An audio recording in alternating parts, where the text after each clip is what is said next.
அருணையின் பெருமகனே எங்கள் அண்ணாமலை சிவனே,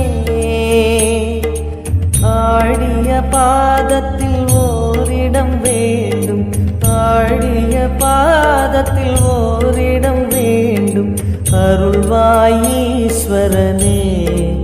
அன்பே அருணாச்சல சிவனே.